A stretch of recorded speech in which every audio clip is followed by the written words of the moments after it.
menelusuri kisah Jaka Tingkir.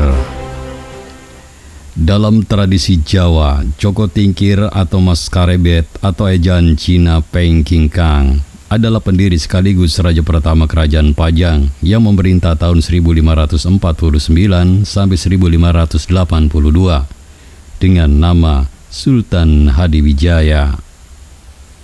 Untuk menyimak selengkapnya, silakan bantu kami dengan cara klik tombol subscribe dan nyalakan tombol loncengnya agar Anda mendapatkan notifikasi video terbaru dari kami secara gratis.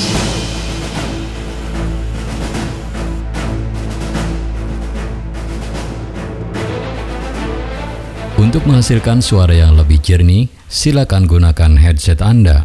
Selamat menikmati hidangan ini. Salah, maksudnya selamat mengikuti. Check it out.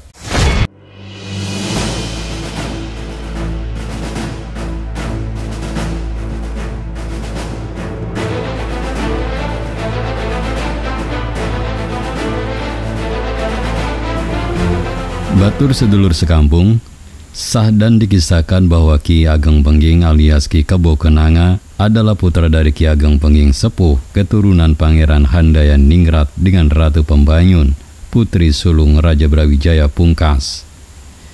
Ki Ageng Pengging mempunyai saudara seperguruan, seorang dalang yang bernama Ki Ageng Tingkir, kala berguru kepada Syekh Siti Jenar. Saat Mas Karebet, nama kecil Jaka Tingkir, lahir, Ki Ageng Pengging menggelar wayang beber dengan dalang Ki Ageng Tingkir. Kebetulan sepulang mendalang, Ki Ageng Tingkir jatuh sakit dan meninggal dunia. Sewaktu Mas Karebet berusia 10 tahun, Ki Ageng Pengging yang diyakini masyarakat mempunyai darah Raja Majapahit dihukum mati karena dianggap memberontak terhadap Kesultanan Demak. Setelah kematian suaminya, Nyi Ageng Pengging jatuh sakit dan menyusul almarhum suaminya meninggal dunia fana. Sejak saat itu, Mas Karebet diambil sebagai anak angkat Nyai Ageng Tingkir sehingga terkenal sebagai Jaka Tingkir. Jaka Tingkir berguru kepada Sunan Kalijaga, kemudian juga berguru kepada Ki Ageng Sela dan dipersaudarakan dengan ketiga cucu Ki Ageng Sela, yaitu Ki Juru Mertani, Ki Ageng Pemanahan, dan Ki Penjawi. Ki Ageng Sela adalah cucu Raden Bondan Kejawan atau Jaka Tarub, seorang pangeran berdarah Raja Majapahit yang beristrikan Retno Nawangsi, putri dari seorang perempuan suci Dewi Nawang Wulan, seorang bidadari. Jaka Tingkir kemudian mengabdi ke Kesultanan Demak dan akhirnya diangkat sebagai prajurit Demak yang berpangkat Lurah Wiratamtama. Saat bertugas menyeleksi prajurit, ada seorang pelamar sakti yang sombong bernama Dadu Ngawuk. Jaka Tingkir berniat menguji kesaktiannya dan Dadu Ngawuk tewas. Kemudian Jaka Tingkir dipersalahkan sehingga dia dikeluarkan dari tentara Kesultanan Demak. Jaka Tingkir kemudian berguru pada Ki Ageng Banyubiru yang juga saudara seperguruan almarhum ayahandanya, dan setelah selesai dia kembali ke Demak bersama 3 teman seperguruannya. Sewaktu rombongan Jaka Tingkir menyusuri Sungai Kedung Srengenge menggunakan rakit, mereka diserang kawanan buaya yang ganas. Buaya tersebut dapat ditaklukkan dan akhirnya 40 ekor buaya dengan sukarela menarik rakit Jaka Tingkir di sungai menuju Demak. Sang bunda kemudian melakukan tembang Megatru.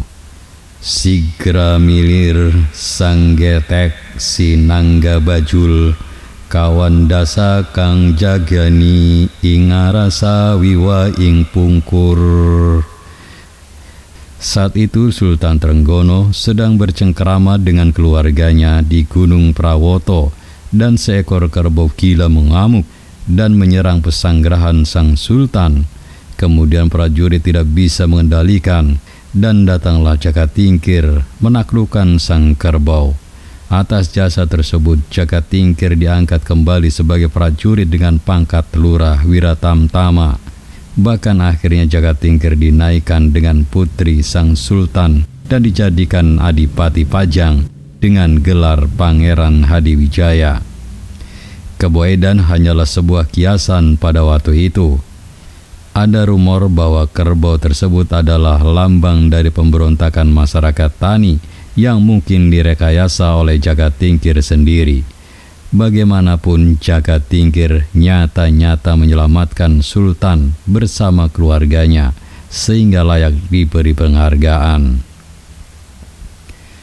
Para pemimpin Kesultanan Demak di masa itu telah melihat kemelut yang terjadi di Istana Majapahit dan yakin bahwa pemerintahan Raden Patah dengan penasehat para wali akan mengalami kejayaan kembali seperti kerajaan Majapahit di masa jayanya berdasarkan tuntunan agama yang mulia. Mungkin mereka lupa apa yang ditabur akan dituai. Perebutan kekuasaan kerajaan Majapahit akan dialami pula oleh kerajaan Demak.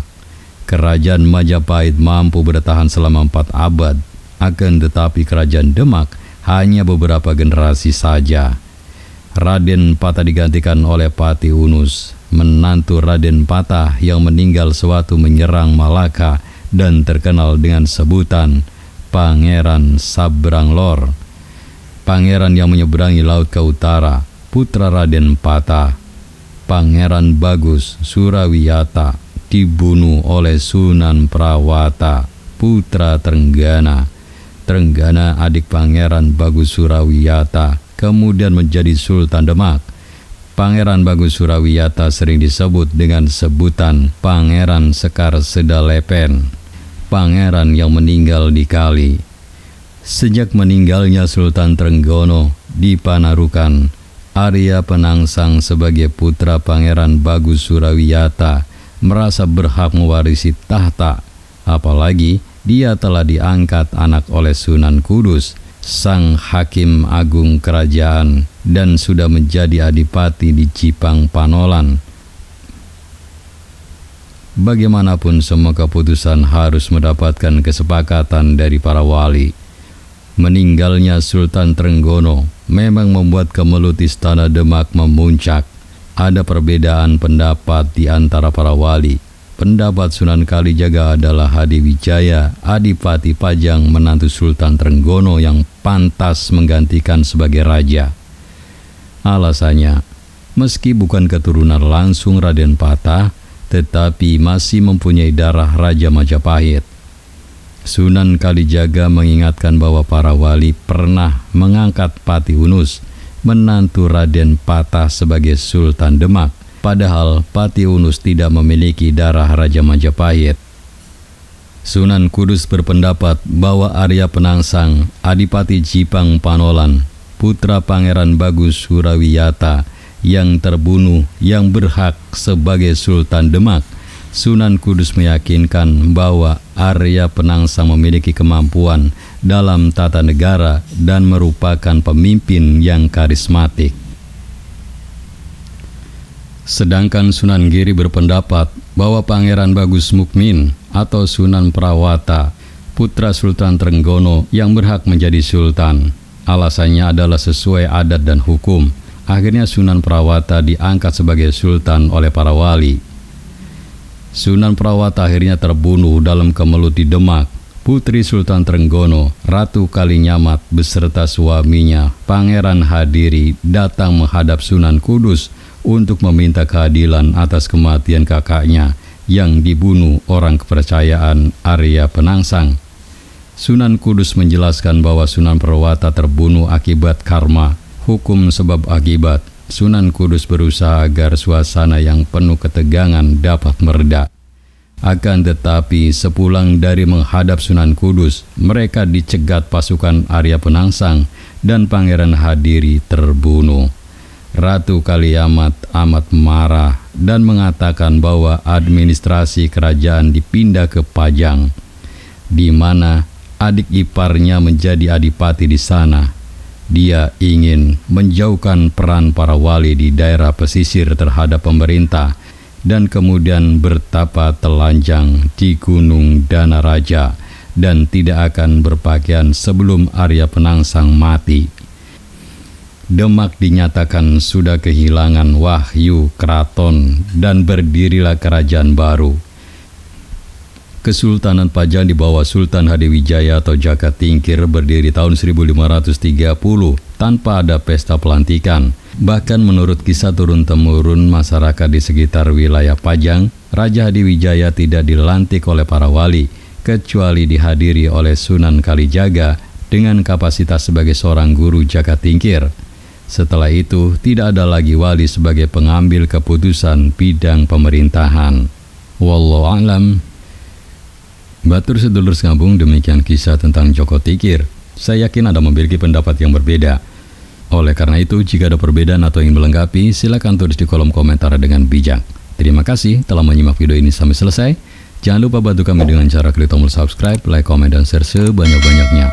Ingat, tetap duluran, aja pada tukaran. Wassalamualaikum warahmatullahi wabarakatuh. Bye-bye.